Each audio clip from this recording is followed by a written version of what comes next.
Hello guys, आप लोग कैसे हैं? आई होप आप लोग अच्छे ही होंगे। सर्वप्रथम पीआर मेमोरियल परिवार में आप लोगों को स्वागत है। जैसा कि हमने नेक्स्ट टॉपिक पर वीडियो मान लिए अपलोड किए थे, उसमें पहले बताए थे, तो आज हमारा जो है नेक्स्ट टॉपिक लेकर आए हैं। नेक्स्ट टॉपिक विंडोज़ के बारे में बताएंगे। कि विंडो क्या होता है, उसी कुछ बेसिक कॉन्सेप्ट बताएंगे आप लोगों को, तो उसके बारे में आप लोग जानें और बेहतर करें। ठीक है, तो आइए समझते हैं कि विंडोज़ में क्या क्या चीज़ें होता है। ठीक है, पहले ऑपरेटिंग सिस्टम का मूल रूप क्या होता है। बेसिक ऑफ ऑपरेटिंग सिस्टम समझिए गाइज, मतलब कि बेसिक ऑफ ऑपरेटिंग सिस्टम में क्या चीज़ें होता है। फर्स्ट पॉइंट होता है ऑपरेटिंग सिस्टम, यानी कि अगर हम सिस्टम को ऑपरेट करते हैं तो क्या चीज़ें होता है, उसके बारे में आप लोग लिखते चलिए और नोट करते चलिए। ये हमारा यूनिट 2 है, IT लिटरेसी। ठीक है, टॉपिक हमारा है विंडोज़ के बारे में, basic of operating system.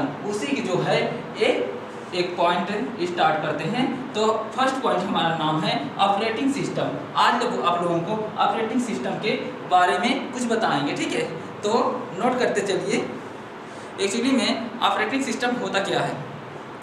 Operating system व्यवस्थित रूप से जमे हुए सॉफ्टवेयर का समूह माना जाता है, और जो हमें कोई आंकड़ा व निर्देशों का संचारण को नियंत्रित करता है, उसे हम क्या कहते हैं, उसे ऑपरेटिंग सिस्टम कहते हैं। क्या गाइस, यह हमारे हार्डवेयर एंड सॉफ्टवेयर के बीच सेतु का कार्य करता है। जो कंप्यूटर का अपने आप में कोई अस्तित्व नहीं रखता है, केवल हार्डवेयर में, जैसे कि कीबोर्ड हो गया, मॉनिटर होगा, CPU हो गया आदि, इन ऑपरेटिंग सिस्टम को हम क्या करते हैं, ऑपरेटिंग सिस्टम के समस्त हार्डवेयर के बीच में स्थापित किया जाता है। जो हमारा ऑपरेटिंग सिस्टम होता है वह क्या, उसके कारण हम किसी प्रयोगकर्ता के द्वारा कंप्यूटर को विभिन्न भागों में रखते हैं, जो हमें ज़रूरत नहीं होता है। ठीक है, बट इसमें क्या होता है, इसके प्रयोगकर्ता अपने सभी कार्य तनराहित के द्वारा होकर कर सकता है, जो हमें या सिस्टम में साधनों को बांट देता है, यानी कि व्यवस्थित कर देता है। वह हमारा क्या है, वह ऑपरेटिंग सिस्टम है। जैसे मान लीजिए ऑपरेटिंग सिस्टम को कई अन्य उपयोगी विभागों में जिनके द्वारा काम केंद्रीय अन्य प्रोसेसर के द्वारा व्यक्त किया जाता है। ठीक है, उस पर हम कई प्रकार से कई टाइप पाए जाते हैं। जैसे मान लीजिए ऑपरेटिंग सिस्टम के कुछ प्रकार यानी कुछ टाइप पाए जाते हैं जो हमें उपयोगी होता है। ठीक है, तो जो है कि आप लोग लिख लीजिए type of operating system.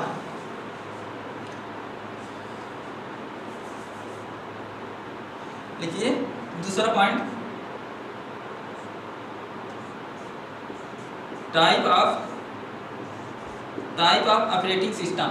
Okay guys, type of operating system क्या होता है, जो जैसे मान लीजिए कोई उपयोगकर्ता के द्वारा हम किसी गिनती के आधार पर ऑपरेटिंग सिस्टम को विभिन्न भागों में विभिन्न टाइप में विभाजित किए। जैसे मान लीजिए फर्स्ट टाइप बोलते हैं सिंगल यूजर OS, यानी कि इसे बोलते हैं एकल उपयोगकर्ता ऑपरेटिंग सिस्टम, इसको ऑपरेटिंग सिस्टम बोलते हैं। गाइज, तो लिखते रहिए। अब समझ लेते हैं जो हमारा single phase user operating system है वो क्या करता है। ओके गाइज, तो यह एकल उपयोगकर्ता ऑपरेटिंग सिस्टम होता है, जिसके द्वारा हम किसी सिस्टम को ऑपरेट करते हैं, जिनमें एक समय में केवल एक उपयोगकर्ता काम कर सकता है, तथा इसके लिए विभिन्न प्रकार किसमें एकल उपयोगकर्ता ऑपरेटिंग सिस्टम का प्रयोग कंप्यूटर में सिर्फ एक कुंजी पटल, यानी कि एक ही कीबोर्ड तथा एक ही मॉनिटर होता है, जिसके द्वारा क्या करता है, सिस्टम हमारा ऑपरेट कर। देखते होंगे अधिकतर जो है हमारा कोई भी कंप्यूटर हो गया या कोई भी लैपटॉप हो गया, उसमें हम क्या करते हैं, कुंजी पटल, यानी कि एक ही सिस्टम एक माउस लगा सकते हैं और जो है कुंजी पटल लगा सकते हैं, जिसकी वजह से हम काम कर सकते हैं। ओके गाइज, तो इसमें क्या होता है, यह सामान्यतः सभी कंप्यूटर में एकल उपयोगकर्ता ऑपरेटिंग सिस्टम ही काम में लिया जाता है, जबकि जब तक उपयोगकर्ता का अपना कार्य समाप्त करके वहां से हट नहीं जाता है तब तक वह क्या करता है, दूसरे उपयोगकर्ता का कंप्यूटर उपयोग नहीं कर सकता है। ओके गाइस, अब जो हमारा एकल उपयोगकर्ता होता है यह ऑपरेटिंग सिस्टम के विभिन्न उदाहरणों पर पाया जाता है। जैसे मान ले विंडोज 98, और इसमें क्या होता है, जो एकल उपयोगकर्ता ऑपरेटिंग सिस्टम के उदाहरण पर डिपेंड होता है, या विंडोज 98 होता है और विंडोज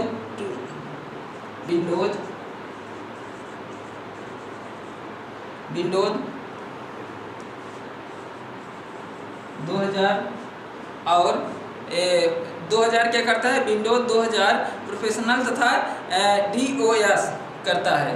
या किस में करता है, यह एकल उपयोगकर्ता ऑपरेटिंग सिस्टम में के उदाहरण पर डिपेंड रहता है।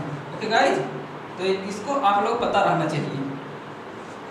अब नेक्स्ट लिखिए। नेक्स्ट जो पहले हम बताए हैं ये किसके बारे में बताए हैं, फर्स्ट, यानी कि सिंगल यूजर ऑपरेटिंग सिस्टम के बारे में बताए हैं फर्स्ट, ठीक है। और सेकंड जान लेते हैं क्या है, ठीक है। सेकंड में लिखिए, सेकंड हमारा क्या कहता है, सेकंड हमारा यह कहता है जो ऑपरेटिंग सिस्टम यानी कि मल्टी यूजर ऑपरेटिंग सिस्टम होता है वह बहुत उपयोगी ऑपरेटिंग सिस्टम होता है जिसके द्वारा हम एक समय पर एक से अधिक उपयोगकर्ता काम कर सकते हैं। इसमें क्या होता है, जो हमारा सेकंड वाला है, second multi user operating system में इसमें कई लोग एक साथ काम कर सकते हैं। ओके गाइज, यह ऑपरेटिंग सिस्टम का यह सुनिश्चित कार्य करता है जो कि हमें सुगमता के साथ विभिन्न यूजर को आत्म आवश्यकताओं को पूर्ति करे, जिसमें पूर्ति करता है आवश्यकताओं को। यह उपयोगकर्ता ऑपरेटिंग सिस्टम को उदाहरण पर विभिन्न उदाहरण पर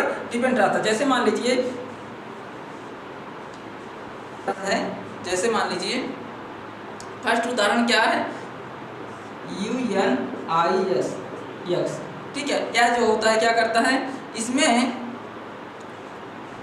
ये होता है और MUS, ये जो ऑपरेटिंग दो सिस्टम है, यहाँ ये ध्यान देने की ये आवश्यकता है कि विंडोज 2000 और विंडोज XP, एक विंडोज 2000 होता है और विंडोज XP होता है, ठीक है। ये जो हमारे दो यानी कि विंडोज पाए जाते हैं, ये विशुद्ध रूप से बहु उपयोगकर्ता ऑपरेटिंग सिस्टम नहीं होता है।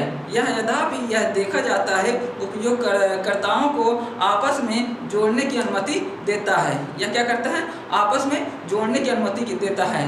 काम करने के मोड यानी कि काम करने के मोड के आधार पर ऑपरेटिंग सिस्टम को दो भागों में विभाजित किया जाता है। कितने भागों में विभाजित किया जाता है, ऑपरेटिंग सिस्टम मोड को दो भागों में। एक हमारा होता है कैरेक्टरिस्टिक्स यूजर इंटरफेस, ठीक है, लिख लीजिए। दो होता है, इसे नोट करिए। फर्स्ट पॉइंट हमारा है जो कि ऑपरेटिंग सिस्टम करता है, स्पष्ट लिखिए। सेकंड क्या होता है, सेकंड जो होता है ग्राफिकल यूजर इंटरफेस, लिखिए इंटरफेस। ओके गाइस, अब फर्स्ट जान लेते हैं कैरेक्टर यूजर इंटरफेस क्या होता है, उसके बारे में समझ लेते हैं। यह हमारा जब उपयोगकर्ता सिस्टम के साथ कैरेक्टर के द्वारा सूचना देता है तो यह ऑपरेटिंग सिस्टम को कैरेक्टर यूजर इंटरफेस करता है। जैसे उदाहरण के तौर पर मान लेते हैं, यूनिक्स होता है, एक डांस होता है, फर्स्ट होता है डॉग्स, दूसरा होता है यूनिक्स। या दो फंक्शन होते हैं इसके अंतर्गत, कितना फंक्शन, दो फंक्शन रहते हैं जो कि यह इसके उदाहरण पर डिपेंड होता है। किसके उदाहरण पर डिपेंड होता है, कैरेक्टर यूजर इंटरफेस के द्वारा, ठीक है। अब देखते हैं ग्राफिकल यूजर इंटरफेस क्या करता है। ग्राफिकल यूजर इंटरफेस जबकि उपयोगकर्ता बहुत से फिगर के द्वारा सूचना का आदान प्रदान करता है, जो इसे ग्राफिकल यूजर इंटरफेस कहा जाता है। उदाहरण के तौर पर मान लेते हैं, उदाहरण के तौर पर इसका होता है सेकंड वाले विंडो, क्या होता है guys, Windows.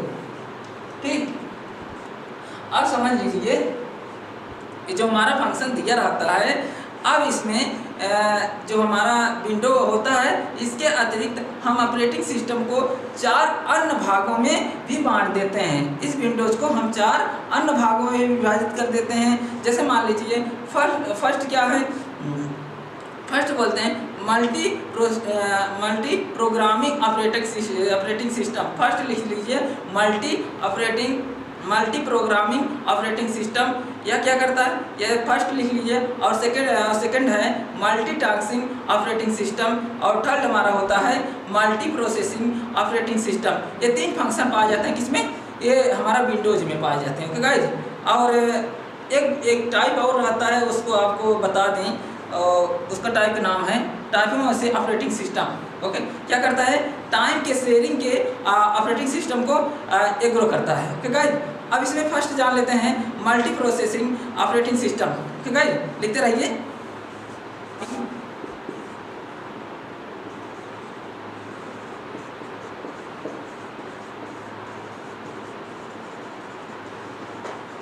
Multi programming, first लिखिए मल्टी प्रोग्रामिंग, लिखते रहिए मल्टी प्रोग्रामिंग ऑपरेटिंग सिस्टम।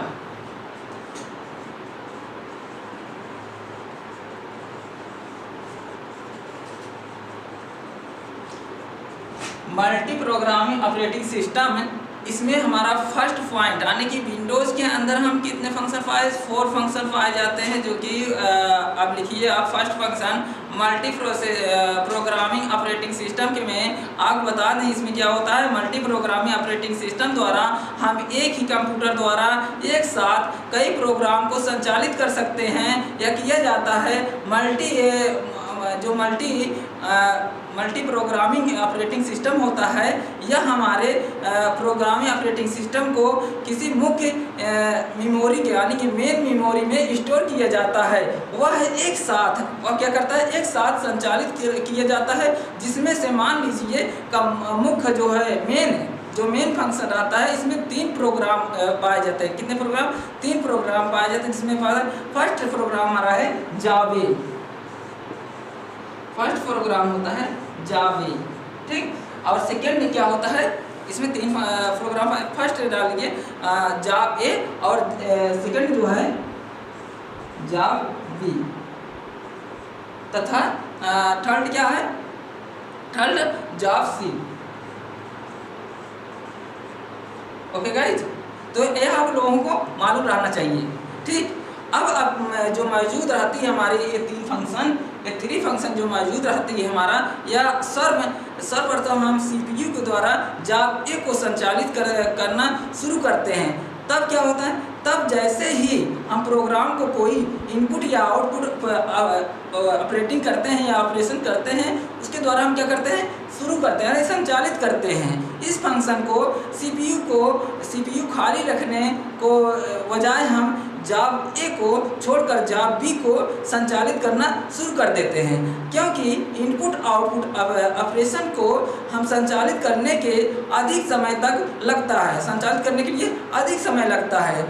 तब हमारा क्या होता है, तब हमारा जाव बी में जब हम इनपुट और आउटपुट रिसीवमेंट करते हैं या रिसीवमेंट किया जाता है, तो हमारा CPU जाव सी को संचालित करना शुरू कर देता है। जाव सी में जब हम इनपुट और आउटपुट को स्टेटमेंट करते हैं, तब हमारा जाव ए को उसी जगह संचालित करता है जहां पर छोड़ा जाता था। अतः यह मल्टी प्रोग्रामिंग में एक से अधिक प्रोग्राम को संचालित करना के साथ साथ हमें चलाता है, क्या चलाता है, प्रोग्राम को चलाता है। लेकिन इसमें CPU जो होता है एक समय में एक ही प्रोग्राम में निर्देश को संचालित करता है, और मल्टी प्रोग्रामिंग जो होता है हमारा, यह हमारा प्रोग्राम को रनिंग ब्लॉक में रखता है। क्या किसमें रखता है, रनिंग ब्लॉक में रखता है। तथा हमारा जो रेडी के मोड होता है, उसमें हमारा CPU जो होता है जिस प्रोग्राम को संचालित करना यानी कि रन करता है, वह हमारा प्रोग्राम रनिंग मोड में हो जाता है, जो प्रोग्राम को इनपुट और आउटपुट ऑपरेशन को पूरा करने में इंतजार करता रहता है। वह प्रोग्राम यानी कि वह प्रोग्राम ब्लॉकेड मोड में जो रहता है वह हमें इनपुट और आउटपुट ऑपरेशन को पूरा हो जाने पर वह मोड रेडी मोड में कहलाता है। ओके गाइज, अब लिख लीजिए सेकंड जो पॉइंट हमारा है मल्टीटास्किंग ऑपरेटिंग सिस्टम। ठीक है, सेकंड वाला,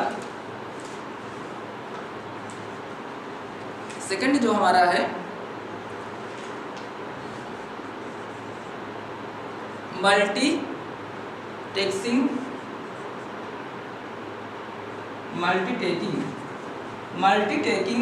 ऑपरेटिंग सिस्टम सेकंड हमारा है।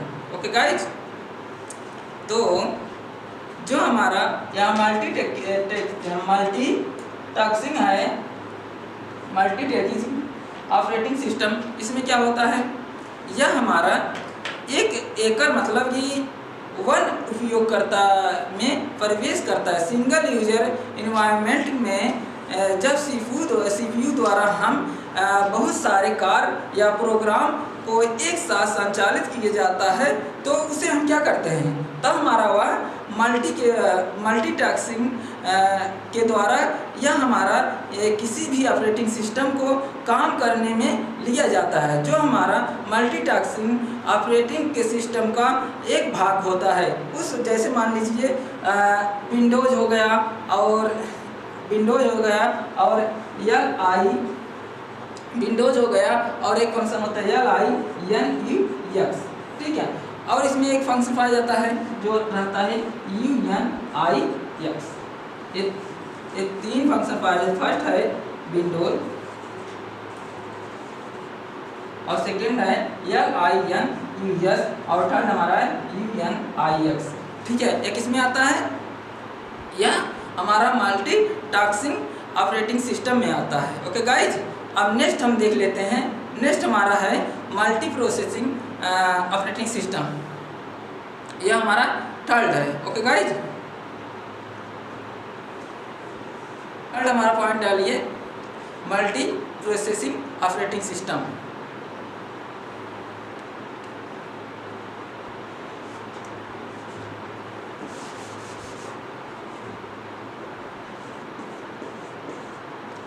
लिखते चलिए जो हमारा थर्ड ऑप्शन है, यहाँ डालिए थर्ड ऑप्शन। थर्ड हमारा ऑप्शन जो है multi processing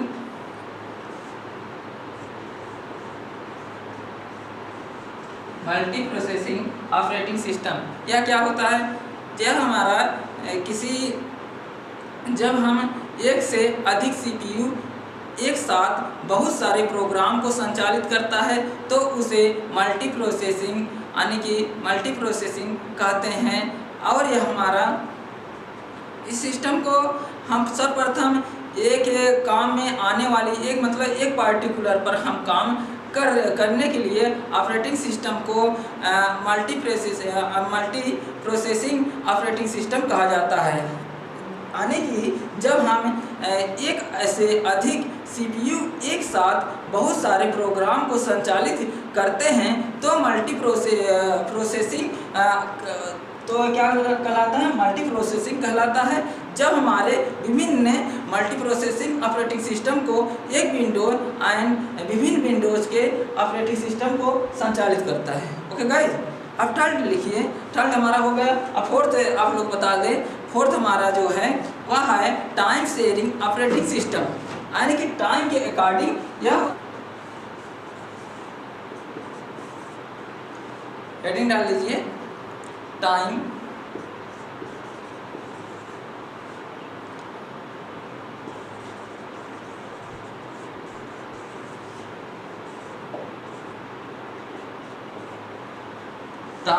sharing operating system. Okay guys, अब इसमें क्या होता है, इसमें हमारा टाइम शेयरिंग सिस्टम में एक कंप्यूटर से बहुत सारे टर्मिनल जुड़े होते हैं। जो टाइम शेयरिंग ऑपरेटिंग सिस्टम में टाइम शेयरिंग के आधार पर सीपीयू प्रत्येक टर्मिनल को कुछ मिलीसेकंड यानी कुछ मिलीसेकंड के लिए उपलब्ध किया जाता है या करवाया जाता है, जिसके लिए मान लीजिए जिसके लिए टाइम के स्लॉट को 10 सेकंड का होता है तो हमें 20 टर्मिनल के सिस्टम से जोड़े जाते हैं। तो हमारा सीपीयू पहले 10 मिलीसेकंड में दूसरे टर्मिनल में को उपलब्ध करवाया जाएगा तथा 200 मिली सेकेंड में प्रत्येक टर्मिनल को 10 मिली सेकेंड के लिए उपलब्ध कराया जाएगा। ओके गाइज, तो हमारा इस सिस्टम को पूरा हो गया, जो कि हमें विंडोज़ के कुछ बेसिक ऑपरेटिंग सिस्टम के बारे में आप लोग बताए हैं। ठीक है, अब जो है नेक्स्ट आप लोग बताएंगे, नेक्स्ट हमारा ऑपरेटिंग सिस्टम की कुछ विशेषताएं बताएंगे। ओके गाइज, हम एक आपको कल बताएंगे। आज का हमारा जो है सेशन यहीं तक समाप्त होता है। कल नेक्स्ट जो है हम आपको बताएंगे ऑपरेटिंग सिस्टम की कुछ विशेषताएं, जिसमें रहता है मेमोरी के प्रबंधक के द्वारा या मल्टी प्रोसेसिंग प्रोग्रामिंग के द्वारा या मल्टी प्रोसेसिंग के द्वारा विभिन्न प्रकार के इसके फंक्शन बताएंगे। Okay guys.